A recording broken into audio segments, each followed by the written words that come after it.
Okay, good morning and welcome to this week's episode of Monday with Tsene with Pretoria Psychologists. My name is Sharon, and this month we are talking about nurturing good habits.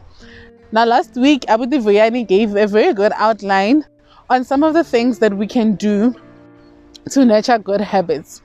So today I want to continue under this topic, and I think that it is also very important to note why it is important to nurture good habits in our lives. One of the things that I believe that is a positive thing when nurturing good habits is that good habits can be the pathway between your dream and where you are right now.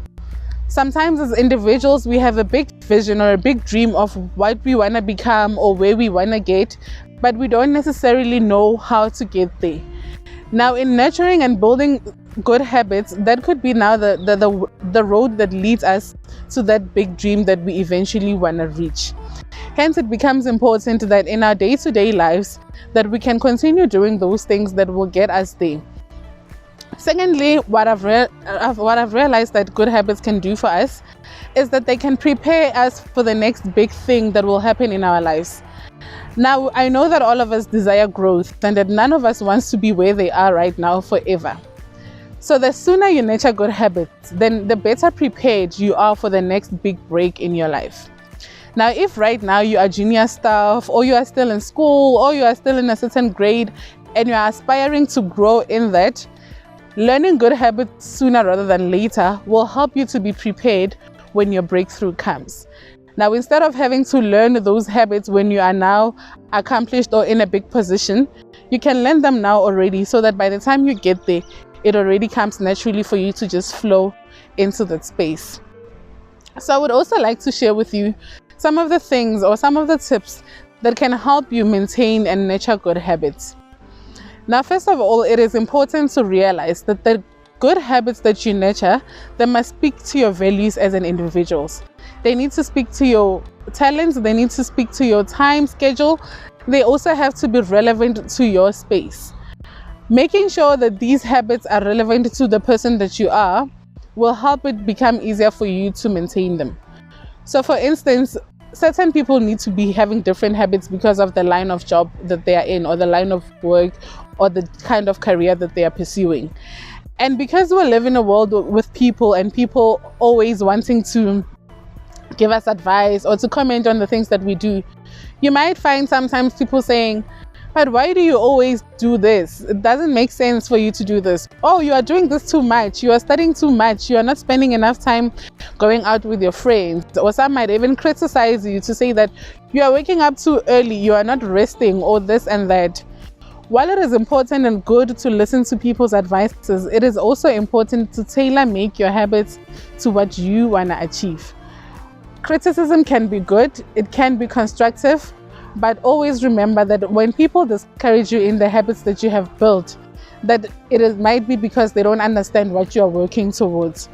So always ensure that the habits that you are building, that they are speaking to you as an individual and the things that you want to achieve for yourself.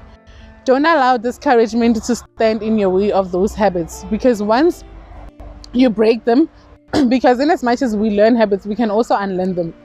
Once you break them, it might be hard for you to resume or to continue in those good habits that you had already established, which might be a setback for your career or for whatever it is that you wanted to achieve. I've also noted that another important factor in trying to maintain good habits is allowing flexibility in our space. It's been over a year now, and we've been living under a pandemic that has come with a lot of uncertain things. It has made it hard to plan and sometimes to even maintain a regular routine of our daily lives. So it is important that in whatever routines that we build up for ourselves, or our schedules and the habits that we want to maintain, that we also allow ourselves room for flexibility. We have learned in the past year and a few months that things don't remain the same.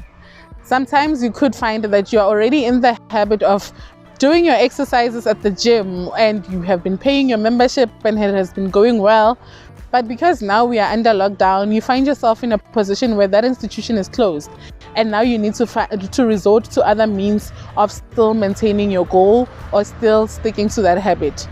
What you can then do is restructure that goal then. that instead of exercising by going to the gym, then maybe you can resort to videos that you can do from home, or even running on the street, or any other ways that might still help you to maintain that goal that you want to achieve eventually.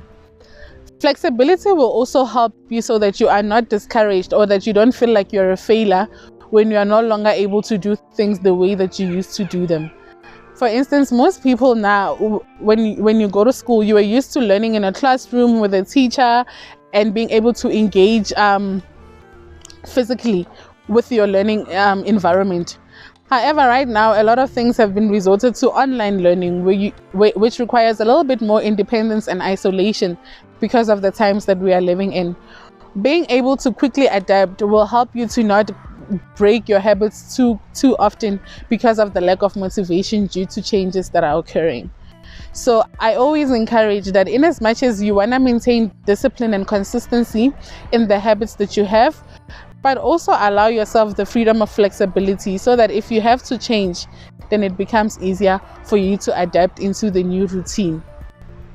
Also, I find it that sometimes it can be good to have somebody else hold you accountable. Now, as people, we're not made to be isolated. We are not an island. We live in a community of people.